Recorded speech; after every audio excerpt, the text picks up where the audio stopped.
자, 오늘 제게 주어진 시간이 한 40분 정도인 걸로 알고 있습니다. 그래서 사실 직장 내 성희롱 예방, 그리고 괴롭힘 방지와 관련한 교육 내용은 그 내용 자체가 굉장히 방대합니다. 그렇지만 이제 저희가 그 내용을 이 주어진 시간에 다 다룰 수는 없기 때문에 고용노동부에서 필수적으로 권장하는 이제 교육 내용을 중심으로 제가 내용을 좀 구성을 했고요. 우선 이제 첫 번째로 직장 내 성희롱 예방과 관련한 교육 콘텐츠에 대해서 먼저 말씀을 드리겠습니다. 아시다시피 직장 내 성희롱 예방 교육은 우리가 법정 의무 교육이고요. 그리고 오는 2019년 7월 16일부터 직장 내 괴롭힘 방지법이 시행이 됩니다. 그에 앞서서 우리가 직장 내 괴롭힘을 어떤 것을 얘기하고 그리고 그러한 것들 이제 기업 차원에서 어떤 식으로 좀 예방할 수 있는지에 대한 부분을 알고 간다라면 좀 더 좋은 조직 문화를 만드는데 기여를 할 수 있을 것 같습니다. 자, 우선 직장 내 성희롱과 관련한 내용에 대해서 한번 좀 설명을 드리겠는데요. 크게 4가지 컨텐츠를 중심으로 이제 말씀을 드리겠습니다. 이제 이 4가지 컨텐츠는 우리가 고용노동부에서 필수적으로 권장하는 교육 내용에 포함이 되어 있고, 우리가 이제 직장 내 성희롱과 관련한 교육은 사실 오랜 기간 동안 이루어져 왔고 사회적 이슈가 많이 되는 부분입니다. 그렇기 때문에 이제 그와 관련한 아주 핵심적인 내용 위주로 해서 그렇게 좀 말씀을 드리겠습니다. 그리고 두 번째 컨텐츠는 직장 내 괴롭힘과 관련한 내용인데요. 오는 7월 16일부터 직장 내 괴롭힘 방지법이 시행이 됩니다. 자, 그와 관련해서 이 직장 내 괴롭힘 금지법이라는 것에 대한 내용에 대한 정의, 그리고 이제 이런 그 직장 내에서 실제 일어나는 사례 이런 것들 중심으로 내용을 좀 살펴보겠습니다. 자, 직장 내 먼저 성희롱에 대한 부분인데요. 성희롱 예방 교육은 아마 많이들 들어보셨죠? 그죠? 네. 그러면 우리가 이제 직장 내 성희롱에 대한 관한 법률에서 이 성희롱을 이제 어떻게 정의하고 있는가를 좀 살펴볼 필요가 있는데, 이런 부분은 성희롱이다라고 우리가 인지할 수 있는 그런 내용을 이제 담고 있습니다. 사업주나 상급자 또는 근로자가 직장 내의 지위를 이용한다라는 측면, 그리고 업무와 관련하여 다른 근로자에게 성적 언동이나 성적 굴욕감, 혐오감을 느끼게 하고, 그리고 그러한 것들에 대한 요구에 따르지 않았다라는 이유로 고용상 불이익을 주는 행위를 직장 내 성희롱의 개념으로 보고 있습니다. 자, 그러면 직장 내 성희롱은 어떤 근로자분들한테 해당되는 내용일까요? 우리 선생님들 생각하셨을 때. 자, 직장 내 성희롱 예방 교육과 관련해서는 아마 굉장히 많은 교육들을 이제 들으신 경험이 있을 텐데, 직장 내 성희롱은 어떤 근로자를 대상으로 하는 것일까요? 네, 모든 근로자를 대상으로 합니다. 우리가 직장 내 성희롱에 대한 피해자가 대부분이 사실 누구이죠? 여성인 부분이 많습니다. 물론 요즘 남성 피해자들의 수도 점차적으로 증가하고 있습니다. 남성 피해자들은 어떤 성희롱을 당하는지에 대해서 제가 뒤에서 이제 사례를 통해서 좀 말씀을 이제 드릴 텐데, 직장 내 성희롱은 그래서 우리가 단순히 여성 근로자만을 대상으로 하는 것이 아니라 직장 내의 성별, 나이를 불문하고 모든 근로자에게 해당되는 이슈라고 볼 수가 있습니다. 자, 그러면 여기서 이제 성적 언동이라는 표현이 이제 나오고 있는데요. 성적 언동은 이제 어떤 것을 얘기하는지 보면, 쉽게 얘기해서 피해자로 하여금 성적 굴욕감이나 굴욕감이나 이제 혐오감을 느끼게 하는 부분이 성적 언동으로 우리가 개념화될 수가 있습니다. 이 성희롱에서는 이제 행위자의 주관적 성적 동기나 의도가 반드시 있어야 하는 것은 아닙니다. 행위자가 그러한 성적 동기나 의도가 없었다라고 하더라도 구체적인 사정을 참작해 볼 때 이제 이러한 성적 언동에 대해서 상대방이 성적 굴욕감이나 불쾌감을 느낀다라면 성희롱으로 간주가 됩니다. 그래서 성희롱과 관련해서는 행위자의 어떤 의도가 중요한 것이 아닙니다. 우리가 보통 행위자들이 어떤 얘기를 많이 하죠? 성희롱과 관련한 문제가 이슈가 됐을 때 나는 나쁜 의도가 없었다. 그런 의도가 없었다라는 얘기를 많이 하지만 이 성희롱 예방법과 관련해서 법률적인 차원에서 봤을 때 많은 판례들을 봤을 때 행위자의 의도보다가는 피해자의 주관적 판단에 의존하는 경우가 사실 굉장히 많습니다. 자, 그 관련한 사례들은 제가 또 뒤에서 한번 그 사례들을 상세히 한번 말씀을 드리겠습니다. 성희롱을 판단하는 기준은 이제 피해자의 관점으로 성적 수치심이나 불쾌감을 느꼈을 경우를 이제 중요한 판단 기준으로 보고 있습니다. 아까도 말씀드렸듯이 이제 가해자의 어떤 의도나 이런 것들이 중요하지 않다라는 것이죠. 자, 그래서 사실 우리 지금 이 성희롱과 관련한 문제가 사회적 이슈가 굉장히 많이 되고 있고 이와 관련한 교육이 많이 이루어지고 있으나 아직까지도 우리 사회에서 다양한 형태의 성희롱과 관련한 문제들이 많이 이제 생기고 있습니다. 최근에 발간된 한국형사정책연구원 자료에서 나온 결과인데요. 좀 의미 있게 살펴볼 부분이 있습니다. 자, 성희롱의 가해자의 대부분은 해당 직장의 직장 상사가 되는 경우가 많습니다. 자, 그리고 이제 직장 동료가 이 순위로 이제 나타났고요. 고용주 그리고 뭐 거래처 직원 이런 분들도 그 성희롱 가해자로 되는 경우가 많습니다. 그리고 성희롱 피해 장소는 가장 많은 비율을 보인 것이 사무실 내입니다. 아무래도 직장 내에서 이루어지는 성희롱에 대한 부분을 조사를 하다 보니 이제 사무실이 성희롱 피해 장소로 가장 많이 거론이 되었고요. 두 번째로 여기 보면 가장 많은 곳이 지금 음식점과 카페인데 기존에 우리가 이 외에 다른 많은 연구들을 보면 사무실 내에서 주로 이제 직장 내 성희롱이 많이 발생을 합니다. 여기에서는 비율이 조금 0.6포인트 정도 높게 나왔으나 다른 어떤 그 성희롱 그 피해 장소와 관련한 내용들을 한번 살펴보면 사무실 내에서 이루어지는 경우가 거의 대부분이라고 볼 수가 있습니다. 자, 그래서 여기 음식점과 카페가 또 성희롱 피해자, 직장 내 성희롱 피해 장소로 많이 이제 거론이 되고 있는데 이거는 왜 그럴까요? 왜 이런 결과가 나올까요? 주로 어떤 경우에 성희롱이 회식 장소에서 성희롱이 굉장히 많이 일어납니다. 그래서 회식 자리가 되면 또 술을 마시기도 하고 또 긴장이 풀어지기도 하고 여러 가지 분위기나 이런 것들 때문에 이제 그 성희롱과 관련한 문제들이 더 많이 생겨난다라는 것이죠. 그래서 사실 성희롱 피해 장소로서 이제 그 사무실과 그 다음에 회식 장소가 굉장히 많이 거론이 된다라고 볼 수 있고요.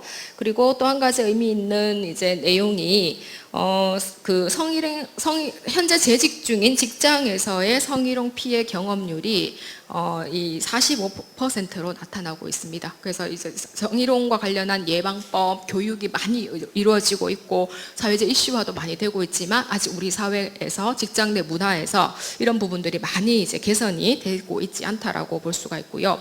그리고 여성의 이제 재직 중 성희롱 피해자는 대부분 여성인 경우가 많고요. 그리고 연령대를 별로 보면 10대와 20대가 가장 많습니다. 그리고 한 가지 우리가 좀 또 눈여겨봐야 될 것은 남성 성희롱 피해자의 수가 꾸준히 증가하고 있는 그런 현상도 나타나고 있습니다. 남성이 성희롱 피해자로서의 비율이 증가하고 있는 현상도 나타나고 있습니다. 자, 우리 그러면 이제 직장 내의 성희롱이 어떤 걸 우리가 성희롱으로 볼 수 있는가? 앞에서 제가 약간 기준을 말씀을 드렸지만 그렇게 들어서는 이게 성희롱일까 아닐까 이렇게 조금 애매한 부분이 사실 있습니다. 그죠? 그리고 사실 성희롱과 관련한 논쟁이 굉장히 많이 또 이루어지기도 하고요. 그런 측면들이 있는데요. 자, 그럼 우리가 간단하게 이제 몇 가지 상황에 대해서 한번 이제 좀 살펴보겠습니다.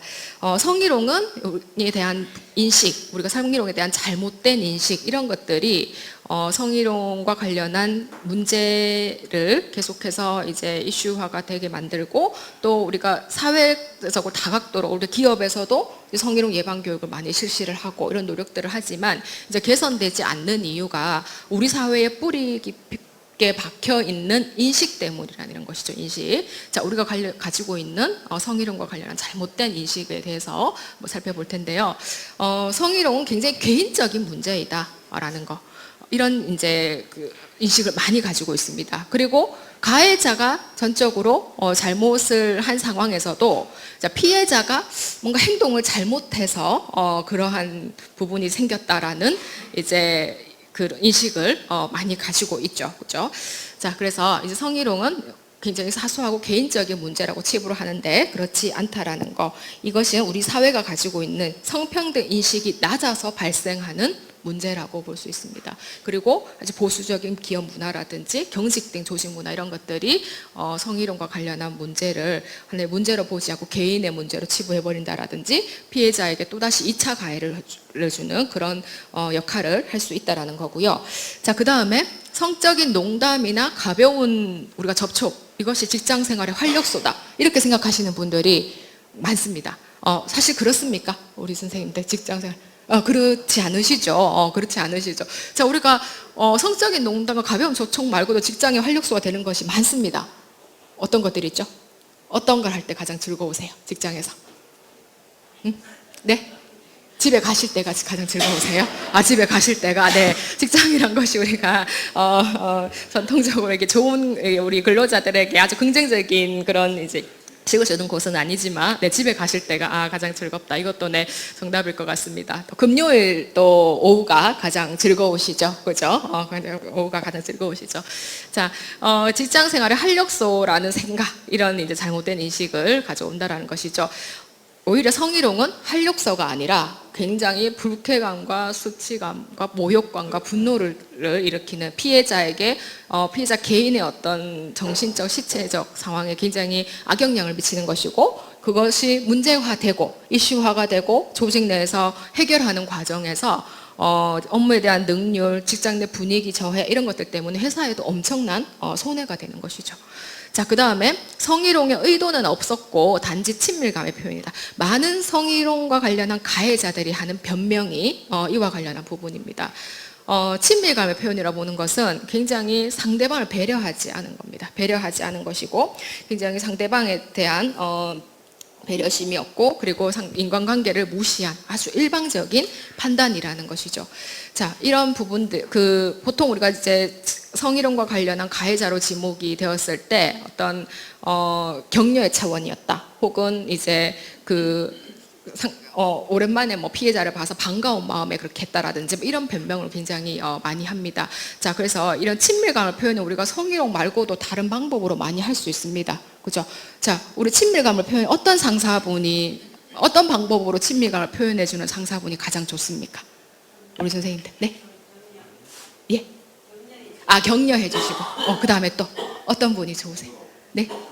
현금으로, 네, 현금으로 이렇게, 현금으로 이제 이렇게, 부하 직원에 격려해 주시는 분, 그 다음에 또 우리 맛있는 음식을 사주시는 분, 이런 분들이 이제 가장, 좋은 직장인으로 상사로 인정을 받습니다. 우리가. 그래서 이런, 성희롱과 관련한 부분이 아니라, 이제 아까 말씀하셨던, 우리 선생님께서 말씀하셨던 그런 방법으로 충분히 친밀감을 표시를 할 수가 있습니다.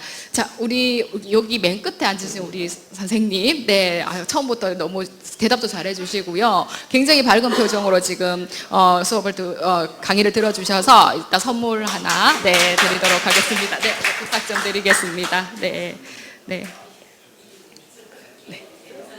자, 네. 자, 그 다음에 이제.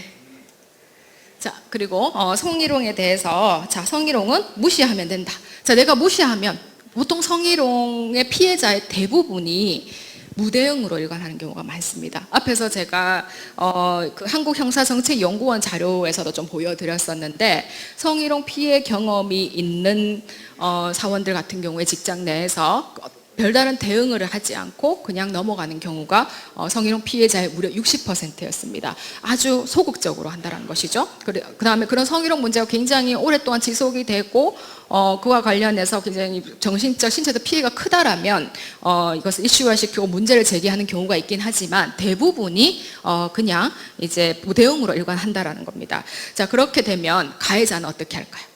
해도 괜찮네, 특별한 문제가 없네라는 죄의식을 가지지 않게 돼요. 그래서 다른 사람에게도 다시 성희롱을 하게 되고, 또 이것을 반복적으로 피해자에게 할 수 있습니다. 반복적으로.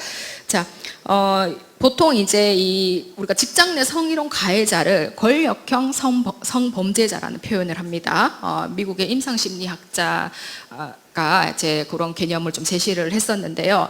이 사람들은 자신보다 약한 사람들에게 성적 매력을 과시하면서 우월감을 느끼는 경우가 굉장히 많습니다. 그리고 이런 이제 이러한 특성을 가진 사람들이 굉장히 충동적이고 기회주의적이고, 그 다음에 상대방에 대해 정신적 충격을 주는 것을 즐기는 경우가 굉장히 많습니다. 그래서 그에 대한 적극적인 대응을 하지 않았을 경우에는 오히려 성희롱과 관련한 문제가 더더욱 커질 수가 있다는 것이죠. 그죠? 자, 그리고 직장 내에서도 지금 현행법상 성희롱이 확인됐음에도 불구하고 아무런 조치를 하지 않는다, 의도적으로 조치를 취하지 않는다라고 했을 때는 그에 대한 형사처벌이 있다라고 볼 수가 있고요. 자, 그 다음에 성희롱은, 직장 내 성희롱은 성적 충동 때문에 발생하는 것이 아닙니다. 일반적인 성추행하고는 좀 다른 개념을 보입니다. 직장 내에서 이루어지는 성희롱은 성적 충동보다가는 직장 내에 있는 지위를 이용해서, 자신의 우월감을 이용해서 발생하는 행위에 가깝다라고 볼 수 있겠죠. 그죠? 그래서 일반적인 우리가 성추행이나 이런 특성과 좀 다른 그런 특성을 가진다라고 볼 수가 있습니다.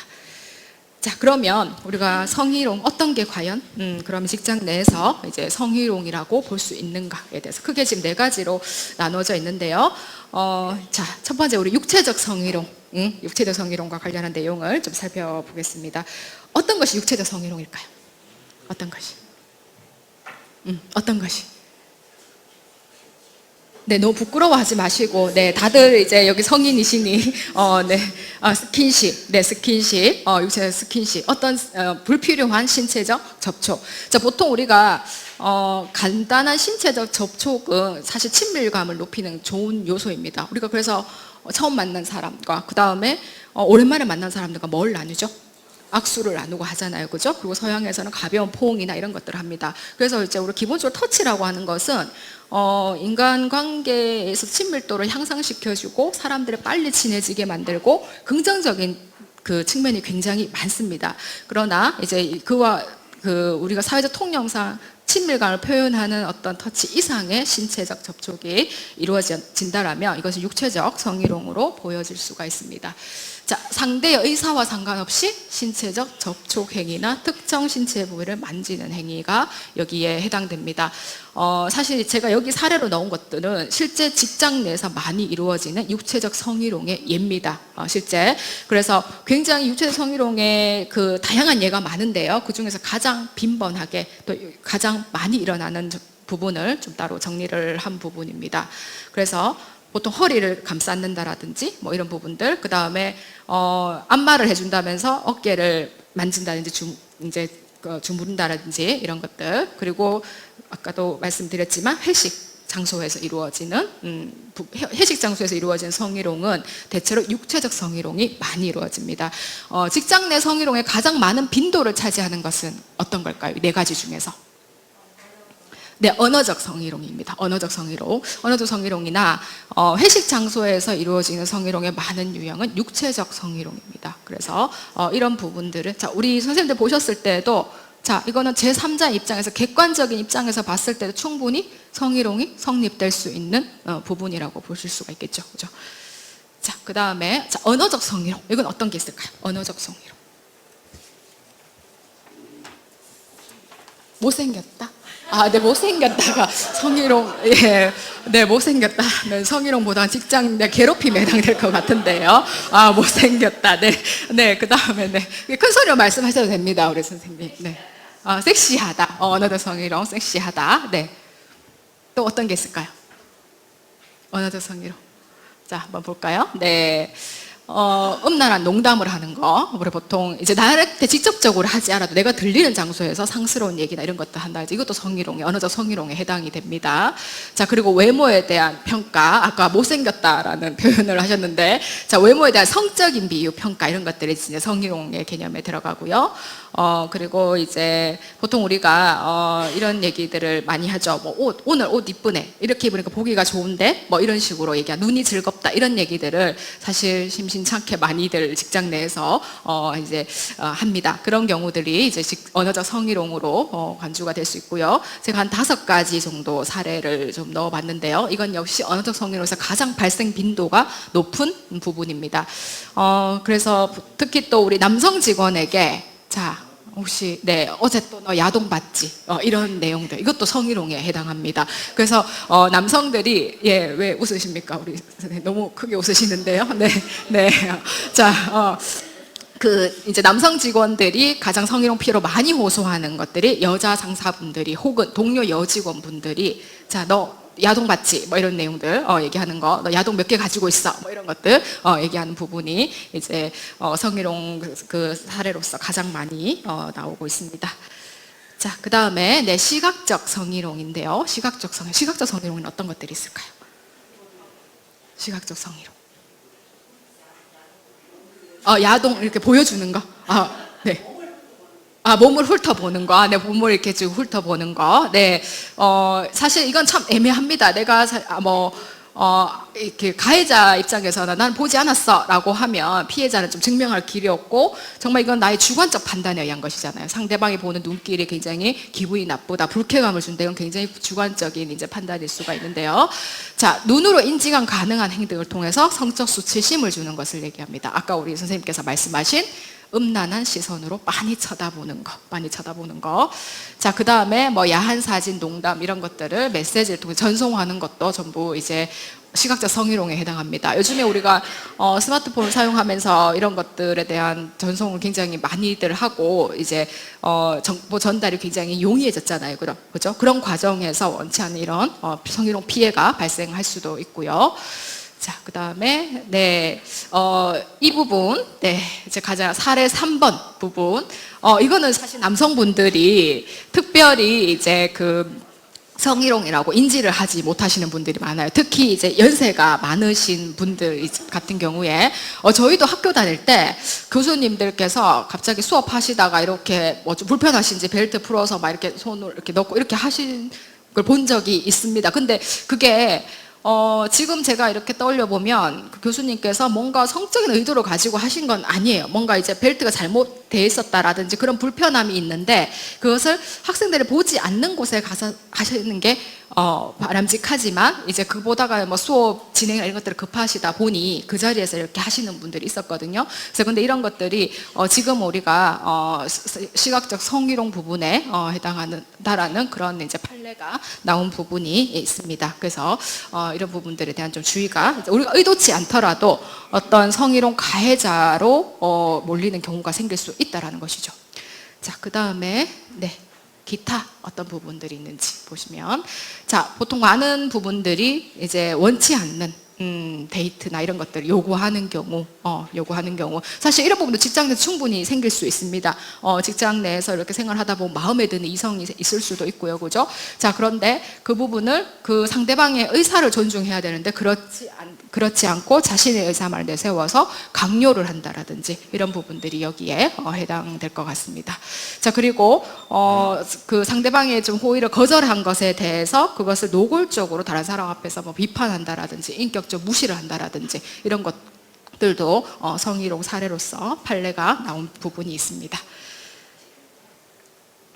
다음은 그러면 우리가 직장 내에서 성희롱 문제는 얼마든지 발생할 수 있는 이슈입니다. 직장 내에서 굉장히 다양한 이제 직급과 다양한 성향을 가진 사람들이 있는 곳이고요. 그리고 회사의 대표분들이나 임원진들 분께서 이런 것들을 우리가 일일이 다 관리 감독할 수가 사실 없습니다. 그렇기 때문에 직장 내 성희롱과 관련한 문제는 충분히 이슈화가 될 수 있는 부분인데요. 자, 그러면 이런 문제가 발생을 했을 때 어떻게 해야 되는가? 어떻게 우리가 대처를 해야 되는가에 대해서 좀 관심을 가질 필요가 있는데요. 자, 이 삼성전기의 사례입니다. 삼성전기의 사례. 2003년 6월부터 약 1년 반 동안 삼성전기에서 근무하는 35살의 여성 직원이 직속 상사로부터 지속적인 성희롱을 당했습니다. 1년 반 동안. 그래서 굉장히 그로 인한 극심한 스트레스를 많이 받았고요. 용기를 내서 피해 사실을 회사에 알렸지만 오히려 피해자가 행동을 잘못했다라든지 그 다음에 피해자의 업무 역량이 떨어진다라든지 이런 비판을 받게 되고 집단 따돌림과 인사 대기 발령이라는 인사상 불이익을 받게 됩니다. 자, 그러면서 이 직원이 굉장한 스트레스를 받게 되면서 우울증과 실어증에까지 걸리게 됩니다. 그러면서 이제 국가인권위원회에 와 언론에 이 사실을 얘기를 하고 본인의 얼굴까지 공개를 하면서 인터뷰를 하고 이렇게 했었습니다. 그래서 이 성희롱과 관련한 문제를 굉장히 사회적 이슈화 시켰고요. 그 다음에 삼성전기와 가해자와 그 다음에 내가 어떤 어려움을 회사에 요청을 했을 때 회사 측에서 아무런 조치를 취하지 않았다라고 해서 회사까지 함께 상대로 소송을 제기합니다. 그래서 긴 싸움 끝에 5년여 만에 2010년도에 이런 판결이 나왔습니다. 이런 판결이 회사에 대한 책임을 물었고요. 자, 그리고 사실 이 초기에 이런 대응을 잘 했다라면 회사 측에서 적극적인 대응을 했다라면 이렇게 긴 법정 싸움을 하지 않아도 될 것이고 이 과정에서 회사 이미지가 실추된다든지 이런 일들이 없었을 겁니다. 결국 회사도 큰 이제 배상 책임을 물게 되었습니다. 자, 성희롱 과 관련한 문제는 이제 빨리 해결하지 않으면 굉장히 그 문제가 이슈화가 많이 될 수 있습니다. 그리고 예전처럼 어떤 피해자가 뭔가 숨기고 이것을 이제 소극적으로 대응을 하기보다는 점점 더 적극적인 대응을 많이 하는 이제 그런 피해자들이 많이 생겨나고 있고 사실 그게 또 바람직하고요. 그런 과정에서 우리 회사 이미지 손실이라든지 그런 갈등을 해결하는 과정에서 굉장히 큰 문제가 생길 수 있습니다. 그래서 굉장히 자체적으로 빠르게 이런 문제가 생겼을 때 해결하는 것이 이제 바람직하다라고 볼 수 있습니다.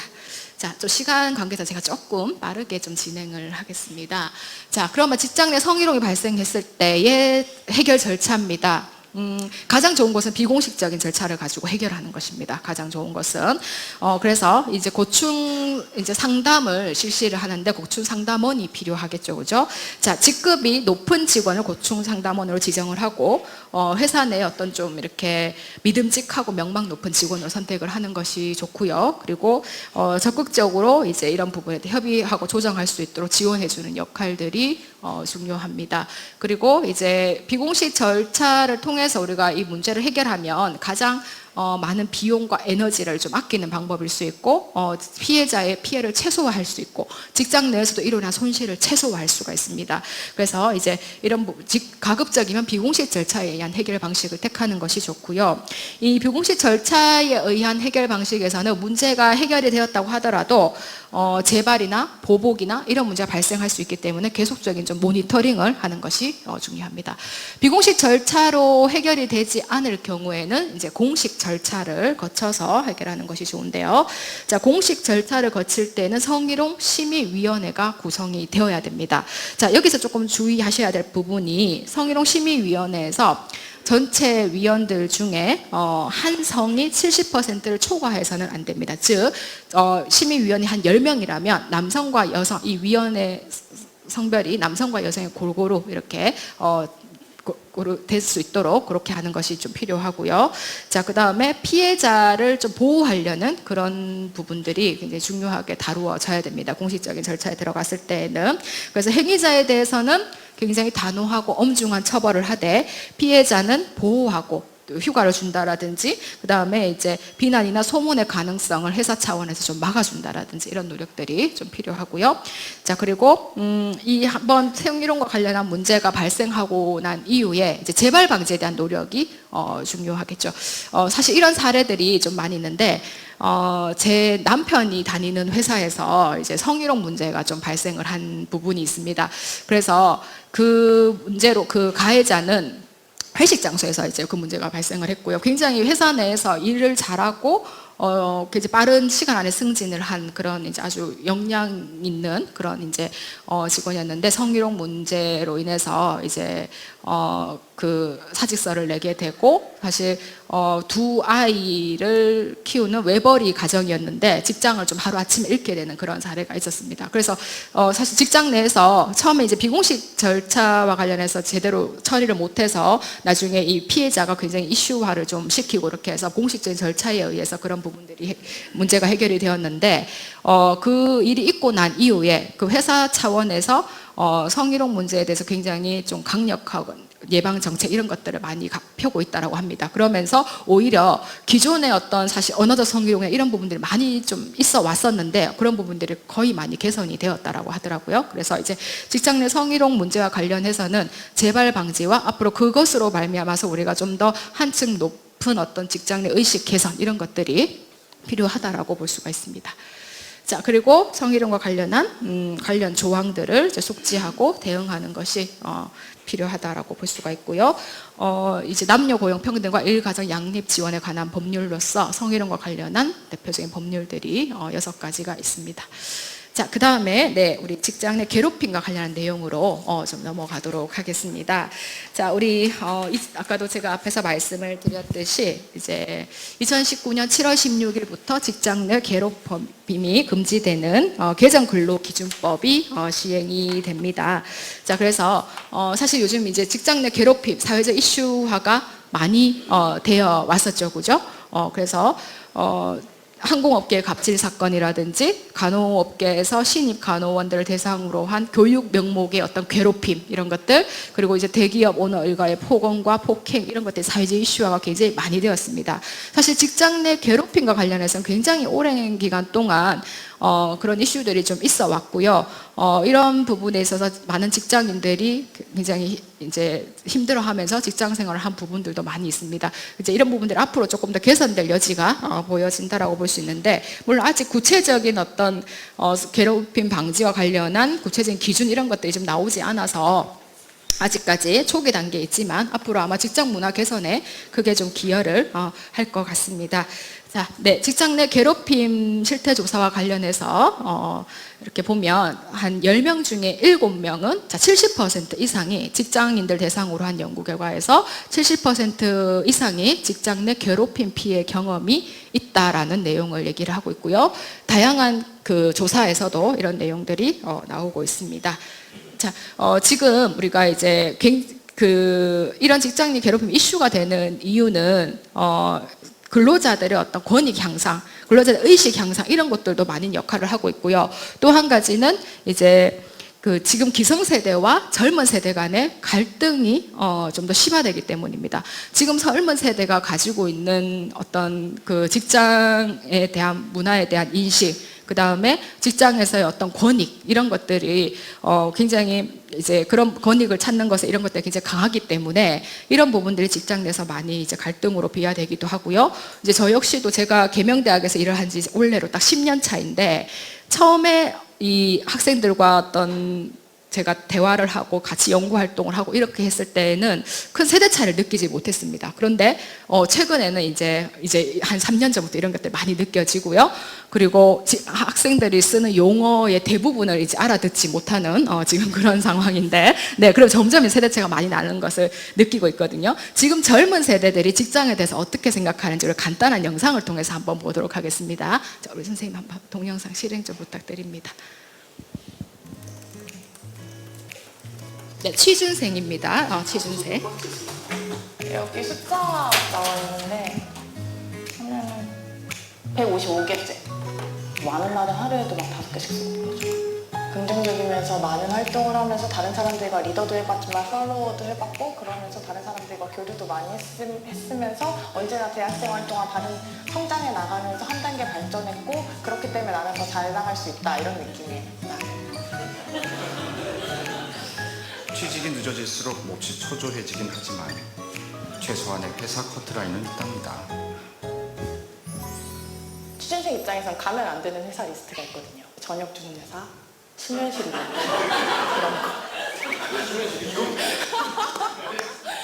가족 같은 분위기.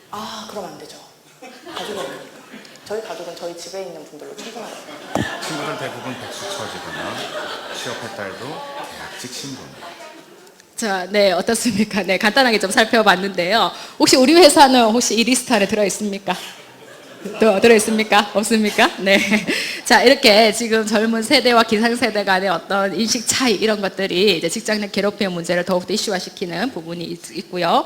자, 아까도 제가 여러 번 말씀드린 부분인데요. 오늘 7월 16일부터 시행이 되고요. 사업장별로 대응 시스템을 마련을 하셔야 됩니다. 대응 시스템 마련을 하셔야 되고, 그리고 이제 직장 그 괴롭힘과 관련해서는 이제 단순히 근로자들의 어떤 개인적인 어려움에서 문제를 바라보는 것이 아니라 이것이 직장 조직 내 전체적인 성과를 낮추는데도 기여를 할 수 있다라는 것이죠.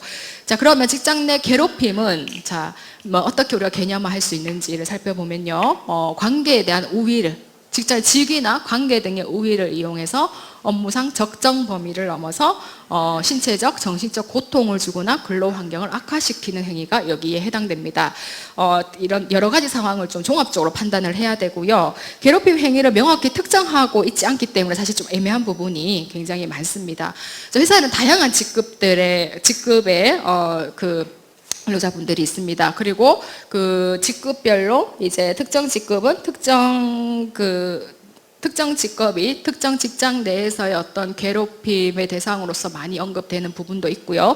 그리고 직급별로 또 일을 바라보는 관점이라든지 사원의 관리하는 측면이 좀 다 다르다라고 볼 수 있겠죠, 그죠? 자, 구체적으로 이제 어떤 직급들이 있는지 한번 보겠습니다. 네, 잠깐만요. 네, 이 내용부터 먼저 살펴보겠습니다.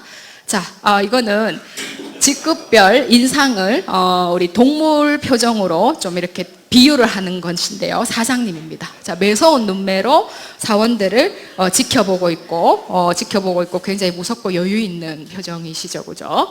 자, 네, 그 다음에 부장님입니다. 부장.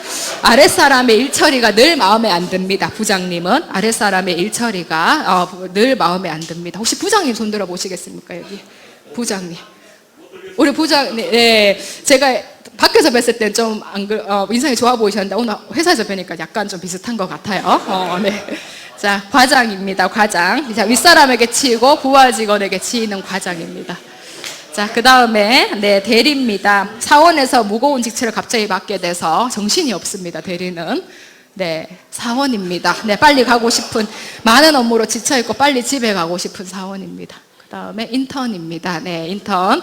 자, 뭐든 시켜만 주세요. 금방이라도 눈물이 쏟아질 것 같은 인턴이고요. 자, 그 다음에 한 번씩 검찰에 출두하는 회장님 포스입니다. 자, 그 다음에 직장 내 괴롭힘에 시달린, 그 직장의 괴롭힘에 시달린 모습입니다.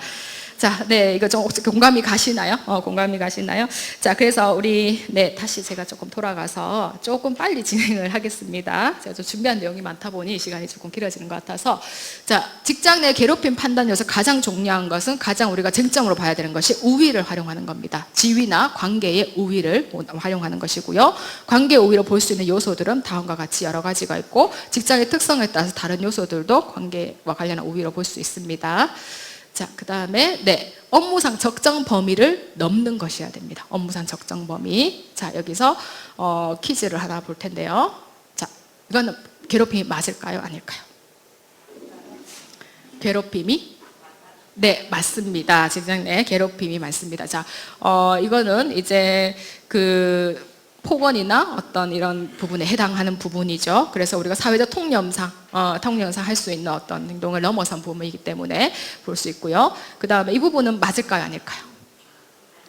자, 내가 직장 내 상사로부터 굉장히 스트레스나 어떤 괴롭힘을 당했다라고 하는 데 있어서 그것이 업무와 관련한 것이라면 그 괴롭힘으로 볼 수가 없습니다. 그래서 업무에 대한 직장 상사는 업무와 관련한 권한을 가지고 있고 직장 내 조직 구성원들이 업무를 잘 처리할 수 있게끔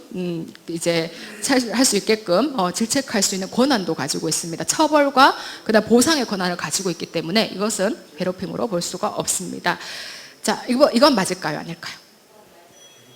네, 이거는 괴롭힘에 해당한다라고 볼 수 있겠죠. 그 다음에 이 부분은요? 네, 아니라고 볼 수 있겠죠. 그 직장 내 괴롭힘이 아니라고 볼 수 있겠죠. 의도적으로 낮은 인사 등급을 준 것이 아니기 때문에 어떻게 보면 정정한 평가를 한 것이기 때문에 괴롭힘이라고 볼 수가 없습니다. 자, 그리고 세 번째는 근무 환경을 악화시키고 신체적, 정신적 고통을 준 경우를 직장 내 괴롭힘의 판단 요소로 볼 수 있고요. 이 세 가지 요소가 모두 충족이 돼야지 괴롭힘으로 볼 수 있습니다. 단순히 결제 서류를 반려하고 업무와 관련한 질책을 하고 이것은 괴롭힘으로 볼 수가 없습니다. 이 세 가지를 모두 충족을 해야 된다라고 볼 수 있고요.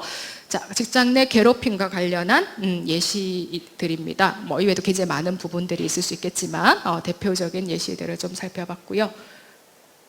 네, 괴롭힘 행위와 관련한 예시들도 이렇게 구체적으로 좀 많이 나와 있는 예시들도 있습니다. 네, 그리고 우리가 그러면 이제 판단례를 통해서 이것이 괴롭힘일까 아닐까를 한번 좀 판단해 보면 좋겠는데요. 이거는 어떨까요, 우리 선생님들 의견이? 직장 내 괴롭힘에 해당할까요?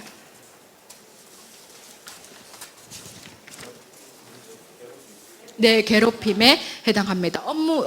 우리가 어떤 통상적인 이제 관념을 넘어선 것이고 업무와의 크게 연관성이 없고 이러하기 때문에 괴롭힘에 해당하고 피해자와 정신적 고통을 호소하고 있기 때문에 이 부분이 이제 괴롭힘에 해당한다라고 볼 수 있습니다.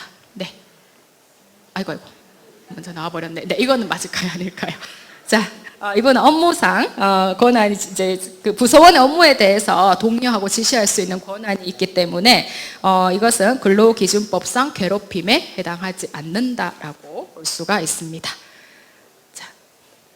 자, 그러면 직장 내 괴롭힘 예방, 사실 괴롭힘과 관련한 문제가 발생하거나 그것을 사업주가 해결하지 않았다라고 해서 처벌되지는 않습니다. 그렇지만, 우리 직장의 사용자는 근로자들에 대한 어떤 안녕과 그 다음 근로자들의 근무 환경을 쾌적하게 유지해줄 의무가 있습니다. 그래서 손해배상 책임에 인정될 수가 있고요. 사회 도의적인 측면에서 이런 부분에 대한 도움이 필요하다라고 볼 수 있습니다. 자, 직장 내 괴롭힘은 굉장히 많은 부정적인 영향을 조직 내에 미칠 수가 있습니다. 배려하고 존중하는 성숙된 기업 문화를 가지게 되면 기업의 경쟁력과 이런 부분에 굉장히 긍정적인 기여를 할 수가 있습니다. 자, 우리 이색은 이 마지막입니다. 네. 이 종은 네, 무슨 색일까요, 우리 선생님들? 이 종이 흰색, 이거 흰색으로 보이세요? 무슨 색이 보이세요, 혹시? 네, 검정색. 혹시 다른 색 보이시는 분 있으십니까? 회색. 네, 이거 해상도에 따라서 회색으로 보이실 수 있을 것 같습니다. 네. 빨간색. 예, 빨간색하고 흰색 말씀하신 분은 좀 생명검사나 이런 걸 해보셔야 될 것 같아요. 네, 절대로 그렇게 보일 수가 없는데요. 자, 우리가 봤을 때는 검정색입니다. 자, 그런데 누군가의 눈에는 이게 본인은 살색으로 보일 수 있다는 거죠. 자, 이것을 의미하는 바는 우리는 우리의 생각과 관점과 다름에 틀렸다라고 생각합니다. 근데 틀린 것이 아니라 다른 것일 뿐이죠. 상대방에 대한 차이와 배려 이런 것들을 좀 우리가 인정을 한다라면 직장 내 괴롭힘과 성희롱과 같은 문제는 충분히 개선되어질 수가 있습니다. 제가 생각했을 때 기업은 이제 인류가 만들어낸 최고의 조직인 것 같습니다. 최고의 인재와 최상의 기술과 막대한 자본이 기업에 있습니다. 이런 기업이 좋은 문화를 구축해서 경쟁력을 갖춰 나간다라면 굉장히 그 기업의 미래는 이제 밝다라고 생각이 듭니다. 자, 그래서 이런 문화를 바탕으로 행복한 표정으로 일할 수 있는 그런 조직 문화를 만들어 가실 기원하면서 오늘 제 강의는 마치도록 하겠습니다. 감사합니다.